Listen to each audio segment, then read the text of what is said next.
বক্তব্যের শুরুতেই আজকের এই অনুষ্ঠানের সম্মানিত সভাপতি এবং বিশেষ অতিথি, মাননীয় প্রধান অতিথি, ভারপ্রাপ্ত প্রধান শিক্ষক এবং আমার শ্রদ্ধেয় সকল শিক্ষক মন্ডলীদেরকে আমার অন্তরস্থলে ঘনিষ্ঠতা জ্ঞাপন করছি। তারই সাথে আমার সামনে উপস্থিত আমার প্রাণপ্রিয় ছাত্রছাত্রী ভাই বোনদেরকে আমার কোমল মনের আন্তরিক ভালোবাসাও জ্ঞাপন করছি। আজকের এই মুহূর্তে আমরা এক অপরের সামনে দাঁড়িয়ে আছি এক মহাবিপর্যয়ের সম্ভাবনা নিয়ে, যা শুধুমাত্র একটি প্রাকৃতিক দুর্যোগ বা পরিবেশগত সমস্যা নয়, বরং এটি মানবজাতির অস্তিত্বের মৌলিক পরিস্থিতিকে আমাদেরকে ভেঙে করেছে।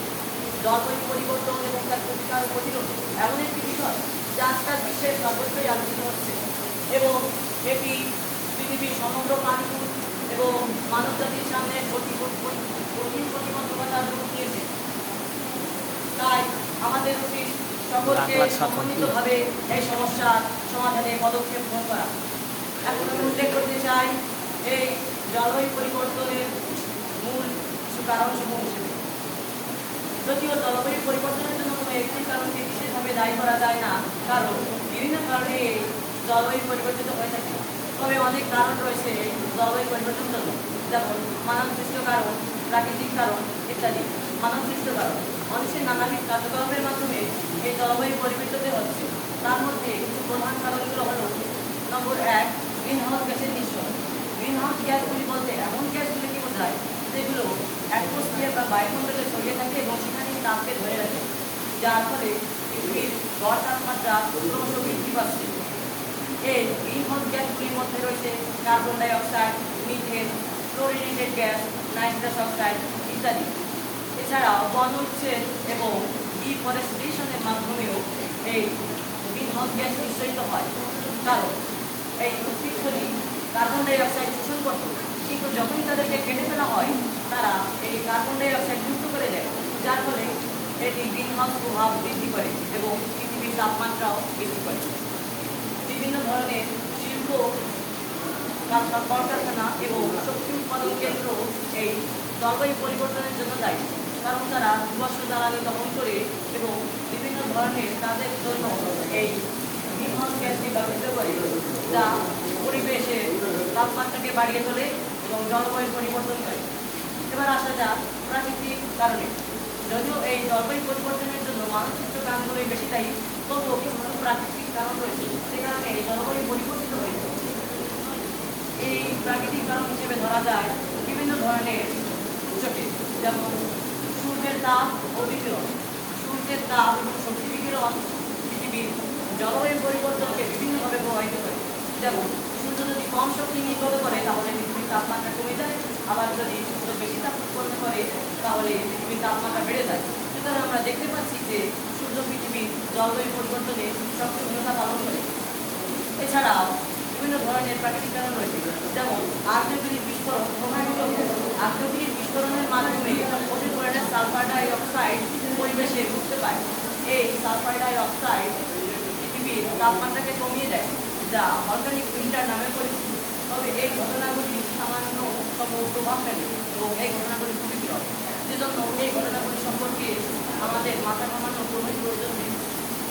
এছাড়াও আরও নানা ধরনের প্রাকৃতিক কারণ রয়েছে, যেমন এল নিনো ও লা নিনা। এল নিনো হলে পৃথিবীর তাপমাত্রা বেড়ে যায় এবং লা নিনা হলে পৃথিবীর তাপমাত্রা কমে যায়। এবার আমি উল্লেখ করতে চাই এই জলবায়ু পরিবর্তনে আমরা যে প্রবাহিত হচ্ছি সেগুলো সম্পর্কে। জলবায়ু পরিবর্তনের কারণে আমাদের পৃথিবী জুড়ে নানা ধরনের প্রভাব বিস্তার করছে। এটি বিশেষ করে মানব স্বাস্থ্য, পরিবেশ, অর্থনীতির উপর ব্যাপক প্রভাব সৃষ্টি করে। এই জলবায়ু পরিবর্তনের ফলে পৃথিবীর তাপমাত্রা ক্রমশ বৃদ্ধি পাচ্ছে, ফলে বিভিন্ন অঞ্চলে গরমের প্রকোপ বেড়ে যাচ্ছে। যেমন গরম ঢেউ, বিভিন্ন অঞ্চলে গরমের ফলে গরমের ঢেউ দেখা যাচ্ছে, যার ফলে মানুষ হিটস্ট্রোক, ডিহাইড্রেশনের মতো রোগে আক্রান্ত হচ্ছে। যেমন 2003 সালে ইউরোপীয় তাপদাহে প্রায় 70,000 মানুষের মৃত্যুবরণ করেছে। এরপর আসা যাক এই তাপমাত্রা বৃদ্ধির কারণে আরও যেসব সমস্যা হচ্ছে সেগুলো সম্পর্কে। এই তাপমাত্রা বৃদ্ধির ফলে গ্লোসিয়ার এবং হিমবাহ গলে যাচ্ছে, যার ফলে সমুদ্র পৃষ্ঠের উচ্চতাও বৃদ্ধি পাচ্ছে, যার ফলে উপকূলীয় অঞ্চলগুলির ভূমিক্ষয় হচ্ছে এবং তারা অনেকেই পৃথিবীর মানসিকভাবে বিচ্ছিন্ন হয়ে যাচ্ছে। অর্থাৎ অনেক দেশই এই বরফের গলার কারণে তাদের অস্তিত্বকে হারিয়ে ফেলছে। তাহলে এখন প্রশ্ন উঠবে যে কিভাবে আমরা এই জলবায়ু পরিবর্তনকে প্রতিকার ও প্রতিরোধ করতে পারি। তার উত্তর হলো আমাদের সকলের সমন্বিত চেষ্টা করলেই আমরা এই জলবায়ু পরিবর্তনকে প্রতিরোধ করতে পারি। এই জলবায়ু পরিবর্তন প্রতিরোধের অন্যতম একটি উপায় হচ্ছে নবায়নযোগ্য শক্তি ব্যবহার। নবায়নযোগ্য শক্তি ব্যবহারের মাধ্যমে আমরা এই গ্রিনহাউস গ্যাসের নিঃসরণ কমাতে পারি, কারণ এই নবায়নযোগ্য শক্তিগুলো পরিবেশ বান্ধব এরকম এবং এরা কোন পরিমাণে কার্বন ডাই অক্সাইড নিঃসরিত করে, যার ফলে তেমন একটা গ্রিনহাউস প্রভাব বিদ্যমান থাকে না এবং পৃথিবীর তাপমাত্রাও বৃদ্ধি পায় না। এছাড়াও আরও অনেক ধরনের পদক্ষেপ গ্রহণ করার মাধ্যমে আমরা এই জলবায়ু পরিবর্তন রোধ করতে পারি, যেমন বনভূমির রক্ষা এবং প্রচুর পরিমাণে গাছ লাগানো।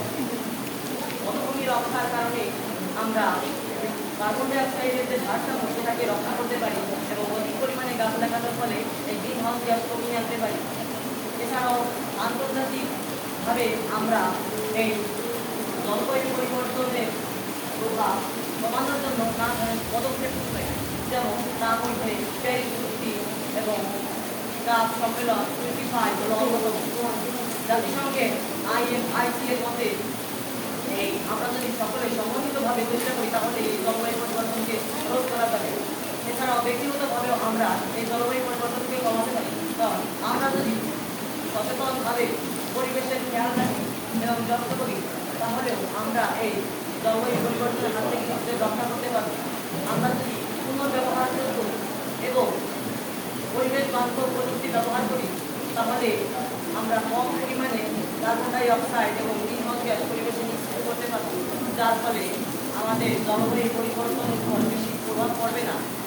সুতরাং উপযুক্ত আলোচনার পরিপ্রেক্ষিতে বলা যায় আমরা যদি সকলকে সচেতন করি এবং নিজেরাও যদি এই সমস্যা সমাধানে সক্রিয় পদক্ষেপ গ্রহণ করি তাহলেই কেবল এই সমস্যার সমাধান করা সম্ভব।